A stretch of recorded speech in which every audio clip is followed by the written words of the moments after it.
ಸ್ವಾಗತ. ನಾನು ಸಂಗೀತಾ ಭಟ್. ಇದೀಗ ಹೆಡ್ಲೈನ್ಸ್.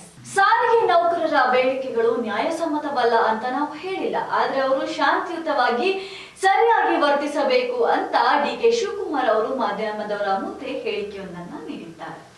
ಹಠ ಮಾಡೋದು ಇದೆಲ್ಲ ದಯವಿಟ್ಟು ಮಾಡಬಾರ್ದು ಅಂತೇಳಿ ನೀವು ಎಲ್ಲ ಸಮಾಜ ಸೇವೆ ಮಾಡಬೇಕು ಅಂತ ಬಂದಿರೋರು, ದಯವಿಟ್ಟು ತಾವು ಸಹಕಾರ ಕೊಡಬೇಕು ಅಂತ ನಮ್ಮ ಎಂಪ್ಲಾಯೀಸ್ಗೆ ರಿಕ್ವೆಸ್ಟ್ ಮಾಡ್ತಾರೆ. ಸಾರಿಗೆ ನೌಕರರ ಬೇಡಿಕೆಗಳು ನ್ಯಾಯಸಮ್ಮತವಲ್ಲ ಎಂದು ಸರ್ಕಾರ ಯಾವತ್ತೂ ಹೇಳಲಿಲ್ಲ, ಆದರೆ ಅವರು ಸರ್ಕಾರದ ಸ್ಥಿತಿಯನ್ನ ಅರ್ಥ ಮಾಡಿಕೊಳ್ಳಬೇಕು. ಮುಖ್ಯಮಂತ್ರಿ ಸಿದ್ದರಾಮಯ್ಯ ಮತ್ತು ಸಾರಿಗೆ ಸಚಿವ ರಾಮಲಿಂಗಾರೆಡ್ಡಿ ಸಾರಿಗೆ ನೌಕರರ ಸಮಸ್ಯೆಗಳನ್ನ ಬಗೆಹರಿಸಲು ಪ್ರಾಮಾಣಿಕ ಪ್ರಯತ್ನವನ್ನ ಮಾಡುತ್ತಾರೆ ಎಂದು ನಿನ್ನೆ ನಗರದಲ್ಲಿ ಡಿಸಿಎಂ ಡಿಕೆ ಶಿವಕುಮಾರ್ ಹೇಳಿಕೆಯೊಂದನ್ನು ನೀಡಿದ್ದಾರೆ. ಮುಷ್ಕರದಿಂದ ಜನಸಾಮಾನ್ಯರು ಹೆಚ್ಚು ತೊಂದರೆಗೆ ಒಳಗಾಗುತ್ತಿದ್ದಾರೆ ಅನ್ನೋದನ್ನ ಸಾರಿಗೆ ನೌಕರರು ಮನದಟ್ಟು ಮಾಡಿಕೊಳ್ಳಬೇಕು ಅಂತ ಹೇಳಿದ್ರು. ನಿನ್ನೆ ಬೆಂಗಳೂರಿನಲ್ಲಿ ಹಲವೆಡೆ ಭಾರಿ ಮಳೆಯಾಗಿರುವ ಹಿನ್ನೆಲೆಯಲ್ಲಿ ರಸ್ತೆಗಳಲ್ಲಿ ವಾಹನ ಸಂಚಾರಕ್ಕೆ ಅಸ್ತವ್ಯಸ್ತವಾಗಿದೆ. ನಗರದ ವಿವಿಧೆಡೆ ನಿನ್ನೆ ಬಿರುಸಿನ ಮಳೆ ಮುಂದುವರಿಯಿತು. ನಿನ್ನೆ ಮಧ್ಯಾಹ್ನ ದಿಢೀರನೆ ಮಳೆ ಆರಂಭವಾಗಿತ್ತು. ಮಳೆಯಿಂದ ರಸ್ತೆಗಳಲ್ಲಿ ನೀರು ಹರಿದು ವಾಹನ ಸವಾರರು ಪರದಾಡಿದರು. ವಿಧಾನಸೌಧ, ಶಾಂತಿನಗರ, ಮೆಜೆಸ್ಟಿಕ್, ಮಲ್ಲೇಶ್ವರಂ, ಶೇಷಾದ್ರಿಪುರ, ಮೈಸೂರು ರಸ್ತೆ, ವಿಜಯನಗರ, ಬಸವನಗುಡಿಯ ಕೆಲವು ಭಾಗಗಳಲ್ಲಿ ಬಿರುಸಿನ ಮಳೆಯಾಯಿತು. ಎಂಜಿ ರಸ್ತೆ, ಚರ್ಚ್ ಸ್ಟ್ರೀಟ್, ಹಲವಾರು ಸುತ್ತಮುತ್ತಲಿನ ಪ್ರದೇಶಗಳಲ್ಲಿ ಮಳೆ ಹೆಚ್ಚಾಗಿತ್ತು. ಟಿಪ್ಪು ಸುಲ್ತಾನ ಒಬ್ಬ ಮತಾಂಧ ಅಂತ ರೇಣುಕಾಚಾರ್ಯ ಸ್ಫೋಟಕ ಹೇಳಿಕೆಯೊಂದನ್ನ ನೀಡಿದ್ದಾರೆ. ಇದರಿಂದ ಎಲ್ಲೆಡೆ ಆಕ್ರೋಶ ವ್ಯಕ್ತವಾಗಿದೆ. ವಿಕೃತ ಮನಸ್ಸಿನ ಹೇಳಿಕೆಯನ್ನು ಕೊಟ್ಟಿದ್ದಾರೆ. ಕೆಆರ್ಎಸ್ಗೆ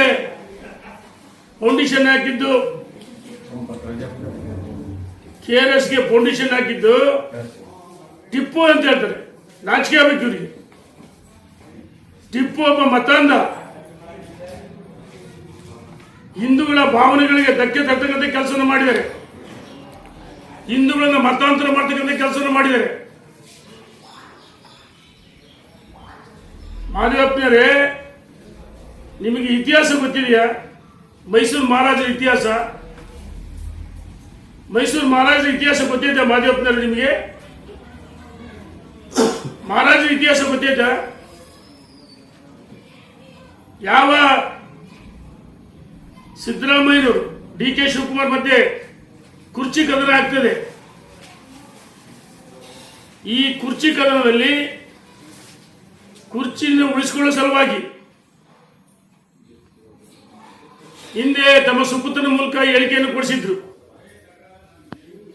ನಿನ್ನೆ ದಿವಸ ಮಾದೇವಪ್ಪನವರ ಹಿಂಬಾಲಕರ ಮುಖಾಂತರ ಈ ರೀತಿ ಕೀಳು ಮಟ್ಟದ ಹೇಳಿಕೆಗಳನ್ನು ಕೊಡಿಸ್ತಾ ಇದ್ದಾರೆ. ದಾವಣಗೆರೆಗೆ ಜಿಲ್ಲೆಯ ಹೊನ್ನಾಳಿ ಪಟ್ಟಣದಲ್ಲಿ ನಿನ್ನೆ ಮಾಜಿ ಸಚಿವ ರೇಣುಕಾಚಾರ್ಯ ಅವರು ಟಿಪ್ಪು ಸುಲ್ತಾನ್ ಒಬ್ಬ ಮತಾಂಧ ಎಂದು ವಿವಾದಾತ್ಮಕ ಹೇಳಿಕೆ ನೀಡಿದ್ದಾರೆ. ಮಾಧ್ಯಮದವರ ಜೊತೆ ಮಾತನಾಡಿದ ಅವರು, ಟಿಪ್ಪು ಸುಲ್ತಾನ್ ಹಿಂದೂಗಳ ಭಾವನೆಗೆ ಧಕ್ಕೆ ತರುವ ಕೆಲಸ ಮಾಡಿದ್ದಾನೆ ಹಾಗೂ ಹಲವು ಜನರನ್ನ ಮತಾಂತರ ಮಾಡಿದ್ದಾನೆ ಎಂದು ವಾಗ್ದಾಳಿ ನಡೆಸಿದ್ದಾರೆ. ಮುಂದುವರೆದು ಮಾತನಾಡಿದ ಅವರು, ಮಹದೇವಪ್ಪನವರಿಗೆ ಮೈಸೂರು ಮಹಾರಾಜರ ಇತಿಹಾಸ ಗೊತ್ತಿಲ್ಲ ಎಂದರು. ಉತ್ತರ ಪ್ರದೇಶದಲ್ಲಿ ಪ್ರವಾಹ ಎದುರಾಗಿದೆ. ಜನರು ಅಸ್ತವ್ಯಸ್ತವಾಗಿದ್ದಾರೆ. ಆದರೆ ಅಲ್ಲಿನ ಸಚಿವ ಸಂಜಯ್ ವಿಷಾದವರು ಗಂಗೆಯೇ ಮಕ್ಕಳ ಪಾದ ತೊಳೆಯಲು ಬಂದಿದ್ದಾರೆ ಅಂತ ವಿಚಿತ್ರ ಹೇಳಿಕೆಯೊಂದನ್ನ ನೀಡಿದ್ದಾರೆ. ಇದೀಗ ಎಲ್ಲೆಡೆ ಟೀಕೆ ವ್ಯಕ್ತವಾಗುತ್ತಿದೆ. छाती से पानी हो गया था उसमें कांटे का आगे तक। कौन लेके आ रहा है? गंगा मैया गंगा पुत्रों का पाँव धुलने के लिए आते हैं। वो बात सही है। गंगा के पुत्र सीधे स्वर्ग जाते हैं। गंगा जी सीधे इधर कोई बताओ नहीं है, सब जाते हैं, सब विरोधी लोग आप लोगों को उल्टा पड़ाते हैं। समझे? आइए सब आके है जो देखो गंगा जी आ जाती है, गेहूँ कैसा होता है कि नहीं है? तुम्हारा दर्द तो रहता है 3 महीने। ಇಡೀ ಪ್ರದೇಶ ಜಲಾವೃತವಾಗಿರುವಾಗ ಪರಿಹಾರ ನಿರೀಕ್ಷಿಸಿದ್ದ ಸಂತ್ರಸ್ತರಿಗೆ ಉತ್ತರ ಪ್ರದೇಶದ ಸಚಿವ ಸಂಜಯ್ ನಿಷಾದ್ ವಿಚಿತ್ರ ಪ್ರತಿಕ್ರಿಯೆ ನೀಡಿದ್ದು ವಿವಾದಕ್ಕೆ ಕಾರಣವಾಗಿದೆ. ತಾಯಿ ಗಂಗಾ ತನ್ನ ಮಕ್ಕಳ ಪಾದ ತೊಳೆಯಲು ಬಂದಿದ್ದಾಳೆ, ದರ್ಶನದಿಂದಲೇ ಸ್ವರ್ಗ ಸಿಗುತ್ತದೆ ಎಂದು ಸಚಿವರು ಪ್ರವಾಹ ಪೀಡಿತರಿಗೆ ಹೇಳಿದರು. ಈ ಹೇಳಿಕೆ ಸಾಮಾಜಿಕ ಮಾಧ್ಯಮದಲ್ಲಿ ವೈರಲ್ ಆಗಿದೆ. ಇನ್ನು ಸಚಿವರಿಗೆ ತಾವು ಭೇಟಿ ನೀಡಿರುವ ಸ್ಥಳ ಗಂಗಾ ನದಿ ದಡ ಅಲ್ಲ, ಯಮುನಾ ನದಿಯ ದಡವಾಗಿರುವುದು ತಿಳಿದಿರಲಿಲ್ಲ. ಮತ್ತಷ್ಟು ರೋಚಕ ಸುದ್ದಿಗಳನ್ನ ವೀಕ್ಷಿಸೋಣ ಸಣ್ಣದೊಂದು ವಿರಾಮದ ನಂತರ. ನಿಮ್ಮ ಟಿವಿ4 ಕನ್ನಡ ಚಾನೆಲ್ನಲ್ಲಿ ವಿನೂತನ ಕಾರ್ಯಕ್ರಮಗಳು.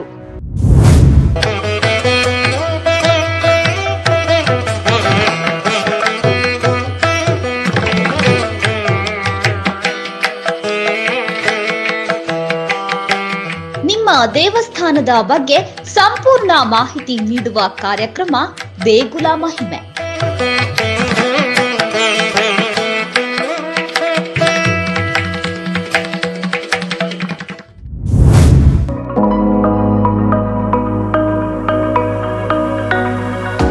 ನಿಮ್ಮ ಹೋಟೆಲ್ನ ರುಚಿಯ ಬಗ್ಗೆ ಸಂಪೂರ್ಣ ಮಾಹಿತಿ ನೀಡುವ ಕಾರ್ಯಕ್ರಮ ಅಬ್ಬಬ್ಬಾ ಎಂಥ ರುಚಿ.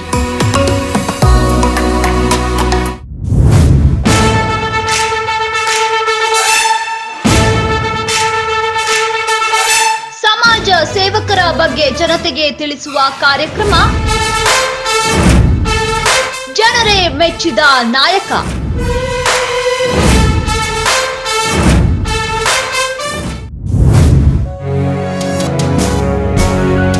ಕನ್ನಡ ಚಲನಚಿತ್ರಗಳ ಬಗ್ಗೆ ಸಂಪೂರ್ಣ ಮಾಹಿತಿ ನೀಡುವ ಕಾರ್ಯಕ್ರಮ ಫಿಲ್ಮಿ ಚಿಟ್ ಚಾಟ್.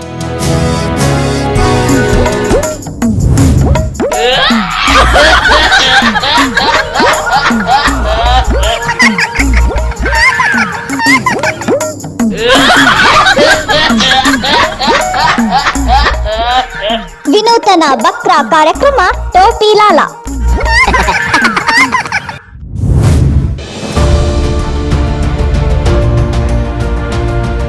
ನೇರ ಜನರ ಮಾತು TV4 ಕನ್ನಡ ಚಾನೆಲ್ನೊಂದಿಗೆ ವಿಶೇಷ ಕಾರ್ಯಕ್ರಮ ಪಬ್ಲಿಕ್ ರೌಂಡ್ ಅಪ್. ನಿತ್ಯ ನಿಜ ನಿರಂತರ ತಾಜಾ ಸುದ್ದಿಯೊಂದಿಗೆ ನಿಮ್ಮ TV4 ನ್ಯೂಸ್ ಚಾನೆಲ್. ವಿರಾಮದ ನಂತರ ಮತ್ತೆ TV4 ಕನ್ನಡ ಸುದ್ದಿವಾಹಿನಿಗೆ ಸ್ವಾಗತ. ನಿನ್ನೆ ಸರ್ಕಾರಿ ಸಾರಿಗೆ ನೌಕರರ ಮುಷ್ಕರದ ಹಿನ್ನೆಲೆಯಲ್ಲಿ ಹೋರಾಟಗಾರನೊಬ್ಬ ಬಸ್ ಪ್ರಯಾಣಕ್ಕೆ ಅಡ್ಡಿ ಮಾಡಿರುವ ಹಿನ್ನೆಲೆಯಲ್ಲಿ ಅವರನ್ನ ಅರೆಸ್ಟ್ ಮಾಡಲಾಗಿದೆ. ಇದು ಸರಿಯಾದ ಕ್ರಮ ಅಲ್ಲ. ಇವತ್ತು ನಮ್ಮ ಏನು ನೌಕರರ ಕಾರ್ಮಿಕರ ಬೇಕಾದಷ್ಟು ಸಮಸ್ಯೆಗಳಿದ್ದಾವೆ. ಆ ಸಮಸ್ಯೆಗಳನ್ನ ಕ್ಲಿಯರ್ ಮಾಡಲಿಕ್ಕೆ ಜಿಲ್ಲಾಡಳಿತ ಸರ್ಕಾರ ಮುಂದೆ ಬರಬೇಕು. ಇವತ್ತು ಈ ದೌರ್ಜನ್ಯ ದಬ್ಬಾಳಿಕೆಯನ್ನ ಈ ಸರ್ಕಾರ ಕೂಡಲೇ ಕೈ ಬಿಡಬೇಕು. ಉಗ್ರ ಹೋರಾಟವನ್ನ ಮಾಡಬೇಕಾಗ್ತದೆ ಅಂತಕ್ಕಂಥ ಮಾತನ್ನ ಈ ಸಂದರ್ಭದಲ್ಲಿ ನಾವು ಹೇಳಬೇಕಾಗ್ತದೆ. ಸರ್ಕಾರಿ ಸಾರಿಗೆ ನೌಕರರ ಮುಷ್ಕರದ ಹಿನ್ನೆಲೆಯಲ್ಲಿ ನಿನ್ನೆ ಸರ್ಕಾರಿ ಬಸ್ ಚಾಲಕ ಹಾಗೂ ಹೋರಾಟಗಾರನ ಮಧ್ಯೆ ದಾವಣಗೆರೆಯಲ್ಲಿ ವಾಗ್ವಾದ ನಡೆದಿದೆ. ಪೊಲೀಸ್ ಬಂದೋಬಸ್ತ್ನಲ್ಲಿ ಸರ್ಕಾರಿ ಬಸ್ ಬಿಟ್ಟಿದ್ದ ದಾವಣಗೆರೆ ಕೆಎಸ್ಆರ್ಟಿಸಿ ಡಿಸಿ ಅವರು ಮುಷ್ಕರಕ್ಕೆ ಬೆಂಬಲ ನೀಡಿಲ್ಲ ಎಂದು ಚಾಲಕನ ವಿರುದ್ಧ ಹೋರಾಟಗಾರ ವಾಗ್ದಾಳಿ ನಡೆಸಿದ್ದಾನೆ. ಕೂಡಲೇ ಹೋರಾಟಗಾರ ಉಮೇಶ್ನನ್ನು ಬಂಧಿಸುವಂತೆ ಎಸ್ಪಿ ಸೂಚನೆ ನೀಡಿದ್ದಾರೆ. ಪರಿಣಾಮವಾಗಿ ಆಟೋದಲ್ಲಿ ಆವರಗೆರೆ ಉಮೇಶ್ನನ್ನ ಪೊಲೀಸರು ಬಂಧಿಸಿ ಕರೆದುಕೊಂಡು ಹೋಗಿದ್ದಾರೆ. ಬೆಂಗಳೂರಿನ ಹೆಬ್ಬಾಳದಲ್ಲಿ ಅದೆಷ್ಟೋ ಹಿಂದೆನೆ ಪ್ರಾರಂಭವಾಗಿರುವಂತಹ ಕಾಮಗಾರಿ ಇನ್ನೂ ಪೂರ್ಣಗೊಂಡಿಲ್ಲ. ಇದರ ಹಿನ್ನೆಲೆಯಲ್ಲಿ ಡಿಕೆ ಶಿವಕುಮಾರ್ ಹಾಗೂ ಬೈರತಿ ಸುರೇಶ್ ಅವರು ಬೈಕ್ ಏರಿ ಎಲ್ಲವನ್ನ ವೀಕ್ಷಣೆ ಮಾಡಲು ನಿನ್ನೆ ಆಗಮಿಸಿದ್ದರು.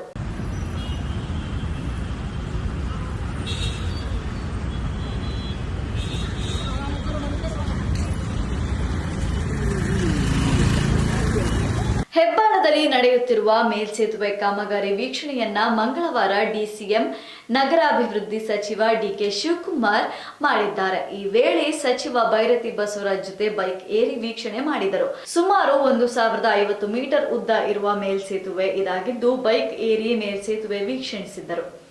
ಬೆಂಗಳೂರಿನ ಹೆಬ್ಬಾಳ ಫ್ಲೈಓವರ್ ವಿಸ್ತರಣಾ ಕಾಮಗಾರಿ ಇದಾಗಿದ್ದು ಬಿಡಿಎ ವತಿಯಿಂದ ನಿರ್ಮಾಣವಾಗುತ್ತಿತ್ತು. ಆಗಸ್ಟ್ 15ರ ನಂತರ ಸಂಚಾರಕ್ಕೆ ಮುಕ್ತಗೊಳ್ಳಲಿದೆ.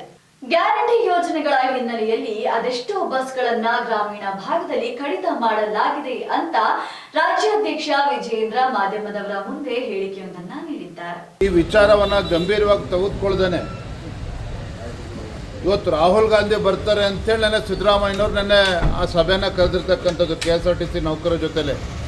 ಇವತ್ತು ಹೋರಾಟ ಇರಲಿಲ್ಲ ಅಂತ ಹೇಳಿದ್ರೆ ಅವ್ರನ್ನ ಮಾತಾಡಿಸ್ತಾನೂ ಇರಲಿಲ್ಲ. ಇವತ್ತು ಸಿದ್ದರಾಮಯ್ಯನವರು ಇವತ್ತು ಅವರ ಹೋರಾಟಕ್ಕೆ ತೊಂದರೆ ಆಗ್ತದೆ ಅಂತೇಳಿ ನೆನ್ನೆ ಸಿದ್ದರಾಮಯ್ಯನವರು ಕರೆದು ಕಾಟಾಚಾರಕ್ಕೊಂದು ಸಭೆ ಮಾಡಿ ಅವರ ಬೇಡಿಕೆಯನ್ನು ಈಡೇರಿಸ್ತಕ್ಕಂಥದ್ರಲ್ಲಿ ವಿಫಲರಾಗಿದ್ದಾರೆ. ಅವ್ರು ಇಟ್ಟಿರ್ತಕ್ಕಂಥ 2 ಬೇಡಿಕೆಗಳು ಮಾತ್ರ, ಅದನ್ನು ಈಡೇರಿಸೋದಕ್ಕೆ ಸಾಧ್ಯ ಆಗಲ್ಲ ಅಂತ ಹೇಳಿದ್ರೆ ಅದಕ್ಕೆ ಹಣಕಾಸಿನ ಮುಂಗಟ್ಟಿದೆ ಅಂತ ಹೇಳಿದ್ರೆ ಇದಕ್ಕೆ ಸಿದ್ದರಾಮಯ್ಯನವರೇ ಅದನ್ನು ಜವಾಬ್ದಾರಿ ತೆಗೆದುಕೊಂಡು ಸಮಸ್ಯೆಗೆ ಉತ್ತರವನ್ನು ಕಂಡುಕೊಳ್ಬೇಕು, ಪರಿಹಾರವನ್ನು ನೀಡಬೇಕು. ನೋಡಿ, ಇವತ್ತು ಗ್ರಾಮೀಣ ಭಾಗದಲ್ಲಿ ಶಾಲಾ ಕಾಲೇಜು ಮಕ್ಕಳಿಗೆ ಇವತ್ತು ಬಸ್ಗಳು ಸಮಸ್ಯೆ ಆಗಿದೆ. ಸರ್ಕಾರಿ ಬಸ್ಗಳು ಸಿಗ್ತಾ ಇಲ್ಲ ಹಳ್ಳಿಗಳಲ್ಲಿ. ಗ್ರಾಮಾಂತರ ಭಾಗದಲ್ಲಿ ಪರದಾಡ್ತಾ ಇದ್ದಾರೆ ಕಾಲೇಜಿಗೆ ಶಾಲೆಗೆ ಹೋಗ್ತಕ್ಕಂಥ ಮಕ್ಕಳುಗಳು. ಕಾರಣ ಏನು? ಇವರ ಗ್ಯಾರಂಟಿಗಳಿಗೋಸ್ಕರ ಗ್ರಾಮೀಣ ಭಾಗದಲ್ಲಿ ಓಡಾಡ್ತಕ್ಕಂಥ ಬಸ್ಸುಗಳನ್ನು ಕಡಿತಗೊಳಿಸಿದ್ದಾರೆ. ಇದರ ಜೊತೆಯಲ್ಲಿ ಅಲ್ಲಿ ನೌಕರರು ಕೂಡ ಸಂಬಳ ಕೊಡದೇ ಇರತಕ್ಕಂಥ ಪರಿಸ್ಥಿತಿನೂ ಕೂಡ ನಿರ್ಮಾಣ ಆಗಿದೆ. ಆರ್ಥಿಕ ಮುಂಗಟ್ಟು ಅಲ್ಲಿ ಈಗಾಗಲೇ ಬಹಳ ತಿಂಗಳುಗಳಿಂದ ಸಮಸ್ಯೆ ಉಲ್ಬಣ ಆಗಿದೆ. ಹಾಗಾಗಿ ಇವತ್ತು ಅವರ ಬೇಡಿಕೆಗಳನ್ನು ಕೂಡ ಈಡೇರಿಸೋದಕ್ಕೆ ಮಾನ್ಯ ಮುಖ್ಯಮಂತ್ರಿಗಳಿಗೆ, ಹಣಕಾಸಿನ ಸಚಿವರಿಗೆ ಸಾಧ್ಯ ಆಗ್ತಾ ಇಲ್ಲ. ಹಾಗಾಗಿ ನಾವಿವತ್ತು KSRTC ನೌಕರು ಇವತ್ತೇನು ಹೋರಾಟ ಪ್ರಾರಂಭ ಆಗಿದೆ, ಇವತ್ತು ಬಸ್ಗಳೆಲ್ಲವೂ ನಿಂತಿದೆ, ಜನರಿಗೆ ಅನಾನುಕೂಲ ಆಗ್ತದೆ ಒಪ್ಕೊಳ್ತೇನೆ ನಾನು. ಆದರೆ ಮುಖ್ಯಮಂತ್ರಿಗಳು ತಡ ಮಾಡ್ದೇನೆ ತತ್ಕ್ಷಣ ಮತ್ತೊಮ್ಮೆ ಅವರ ಕಾರ್ಮಿಕರೆಲ್ಲ ಅಧಿಕಾರಿಗಳ ಸಭೆಯನ್ನು ಕರಿಬೇಕು, ಅವರ ಸಮಸ್ಯೆಗೆ ಪರಿಹಾರವನ್ನು ಕೂಡ ಕೊಡಬೇಕು, ಜನಸಾಮಾನ್ಯರಿಗೆ ತೊಂದರೆ ಆಗೋದನ್ನು ಕೂಡ ತಪ್ಪಿಸಬೇಕು. ಇದು ಮುಖ್ಯಮಂತ್ರಿಗಳ ಕರ್ತವ್ಯ. ಮಾನ್ಯ ಗ್ಯಾರಂಟಿ ಕಾರಣಕ್ಕಾಗಿ ಗ್ರಾಮೀಣ ಭಾಗದ ಬಸ್ ಓಡಾಟವನ್ನ ಕಡಿತಗೊಳಿಸಿದ್ದಾರೆ ಎಂದು ನಿನ್ನೆ ನಗರದಲ್ಲಿ ಬಿಜೆಪಿ ರಾಜ್ಯಾಧ್ಯಕ್ಷ ವಿಜಯೇಂದ್ರ ಆಕ್ಷೇಪಿಸಿದರು. KSRTC ಮತ್ತಿತರ ಸಾರಿಗೆ ಸಂಸ್ಥೆಗಳ ನೌಕರರಿಗೆ ವೇತನ ಕೊಡಲಾಗದ ಪರಿಸ್ಥಿತಿ ನಿರ್ಮಾಣವಾಗಿದೆ. ಬಹಳ ತಿಂಗಳುಗಳಿಂದ ಆರ್ಥಿಕ ಮುಗ್ಗಟ್ಟು ಇದ್ದು ಸಮಸ್ಯೆ ಉಲ್ಬಣವಾಗಿದೆ. ಹಾಗಾಗಿ ಇವರ ಬೇಡಿಕೆ ಈಡೇರಿಸಲು ಮುಖ್ಯಮಂತ್ರಿಗಳಿಗೆ ಅಸಾಧ್ಯವಾಗಿದೆ ಎಂದು ಹೇಳಿದರು. ಇದೀಗ ಕಾಡು ಬಿಟ್ಟು ಆನೆಗಳು ನಾಡಿಗೆ ದಾಳಿ ಮಾಡುತ್ತಾ ಇದೆ. ಹಾಸನದಲ್ಲಿ ಇದೇ ಪ್ರಕಾರವಾದ ಒಂದು ಸುದ್ದಿ ಹರಡುತ್ತಾ ಇದೆ. ಹಾಸನದಲ್ಲಿ ಕಾಡಾನೆಗಳ ಉಪಟಳ ಹೆಚ್ಚಾಗುತ್ತಿರುವಂತಹ ವಿಡಿಯೋ ಸಾಮಾಜಿಕ ಜಾಲತಾಣದಲ್ಲಿ ವೈರಲ್ ಆಗಿದೆ. ನೋಡು, ಡೈರೆಕ್ಟ್ ಕಾಣುತ್ತೆ. ಅಲ್ಲ ನೋಡು, ಸ್ಟ್ರೈಟು ತಲೆ ಒಂಚೂರು ಎತ್ತು ನೋಡು, ಸ್ಟ್ರೈಟು ಚೇತೋ, ಸ್ಟ್ರೈಟು ಕಾಣಿಸ್ತಾ? ನೀವು ಹೋಗಬೇಡ ಬಾರ. ಹಾಸನ ಜಿಲ್ಲೆಯ ಗಂಗಾರ ಗ್ರಾಮದ ಬಳಿ ಬುಧವಾರ ಬೆಳಿಗ್ಗೆ ಕಾಡಾನೆಯೊಂದು ಜಮೀನಿಗೆ ನುಗ್ಗಿದ್ದ ಘಟನೆ ನಡೆದಿದೆ. ಕಾಡಾನೆಯನ್ನ ಕಂಡು ಗ್ರಾಮಸ್ಥರು ಬೆಚ್ಚಿ ಬಿದ್ದಿದ್ದಾರೆ. ಘಟನೆಯ ವಿಡಿಯೋವನ್ನ ಸ್ಥಳೀಯರು ತಮ್ಮ ಫೋನ್ನಲ್ಲಿ ಸೆರೆ ಹಿಡಿದು ಸಾಮಾಜಿಕ ಜಾಲತಾಣದಲ್ಲಿ ಹಂಚಿಕೊಂಡಿದ್ದಾರೆ. ವಿಚಾರ ತಿಳಿದು ಅರಣ್ಯ ಅಧಿಕಾರಿಗಳು ಹಾಗೂ ಸಿಬ್ಬಂದಿಗಳು ಸ್ಥಳಕ್ಕೆ ಭೇಟಿ ನೀಡಿ ಒಂಟಿ ಸಲಗವನ್ನ ಕಾಡಿಗೆ ಅಟ್ಟಲು ಪ್ರಯತ್ನಿಸಿದ್ದಾರೆ. ಈ ಬಗ್ಗೆ ಹೆಚ್ಚಿನ ಮಾಹಿತಿ ಇನ್ನಷ್ಟೇ ತಿಳಿಯಬೇಕಿದೆ. ಇವಿಷ್ಟು ಇವತ್ತಿನ ಪ್ರಮುಖ ಸುದ್ದಿಗಳು. ನಿತ್ಯ ನಿಜ ನಿರಂತರ ಸುದ್ದಿ ಹಾಗೂ ಮನೋರಂಜನೆಗೆ ವೀಕ್ಷಿಸಿ TV4 ಕನ್ನಡ ಸುದ್ದಿವಾಹಿನಿ. ನಾನು ಸಂಗೀತಾ ಭಟ್.